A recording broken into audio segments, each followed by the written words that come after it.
Okay, here we go. I'm about to make the math video. Before we begin, I am not misrepresenting myself. I am by no means a math person. I don't have a math degree. I do, however, have a love for math, and I've been studying it hard for the last 30 years. So I've gained a few insights into the learning of math, even though my math skills are sort of substandard.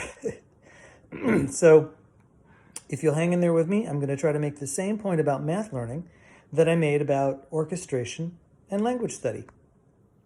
This is the finest textbook ever written, George Simmons' Calculus with Analytic Geometry. I love this book dearly and have spent a lot of time with it. Let's open it up to the section I'm currently checking out. This is a chapter called Physical Applications of Double Integrals. It's far, far into the book, nearly to the end. And like most textbooks, it has a general description of a topic at the beginning of a chapter heading. Then it has certain tools that you learn to use in the chapter. And then it has an example or two. In this case, just one example. And then problems at the end. As I read this chapter, first of all, as always, I have to have a big picture understanding of what the author is talking about. In this case, he's talking about double integration. Here's a picture of what that is. Basically, it is taking a tiny little piece of something and washing it across a shape to get the volume of it. That's a very big generalization, and there's a lot of math involved. But understanding that concept is essential, otherwise you're just reading a bunch of stuff. Now I want you to think of this whole chapter, section 20.3, as a kind of piece of music with a beginning, middle, and end. And the different sections of it are like different sections, perhaps, of an orchestration piece. They have different timbres. The explanation is very large and broad, and it goes through concepts.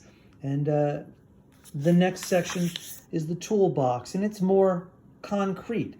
It's more specific, and it's more clipped. And the problem is kind of more exciting, and it's where you actually see things go into action. So each of these sections, having its own feeling, also requires its own kind of thought process. Again, with the big math picture, you have to have an understanding of general concepts that you've been learning throughout the rest of the book.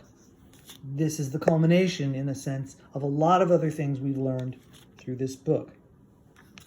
When you get to the toolbox section, where it talks about things like mass, moment, center of mass, moment of inertia, each of these little formulas here have their own explanation previously in a different section of the book. And in order to understand that, you have to understand the section that you read. So if you're listening to a particular piece of music, for instance, you have to know how the instruments work in that particular moment, and this is very similar to that. Or if you're studying grammar of a foreign language, these are equivalent to grammar rules. You need to know that this particular kind of sentence works this way in order to make sense of a larger sentence or a larger passage. Now, the problem is the most interesting, because the problem makes use of the big concept and makes use of the tools in the toolbox, but it also makes use of a lot of algebra. And so this is where you really got to know how a violin plays, how a cello plays, how an oboe plays, or you really got to know what each word means and how it can be moved around in a sentence. These are the specifics, the sport of it, the performance aspect of math that brings to life these tools and these concepts.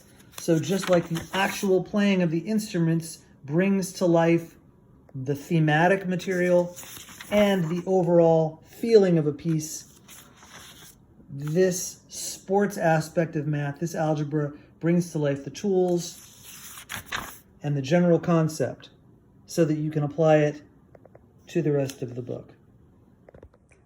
Now, even if you don't understand math much or don't like math, maybe you can appreciate what I'm getting at here. I have had lots of trouble with math, with orchestration, and with foreign language. And what's interesting is the problems I had with each of these things were the same problem. It was an inability to think big picture then get down to details, and then relate those details to the big picture. As I worked on these difficult subjects, I got better at all of them, however slowly that was, and so improving in one helped me to improve in the other. So if you are having difficulty learning, the most important thing you can do is keep this large, small, large thing in mind. You have to be able to understand the details, and you have to be able to relate them to the big picture, both before you study it and after you study it. Perhaps we'll get into this in more detail in later videos. Thank you for hanging out with me in this one.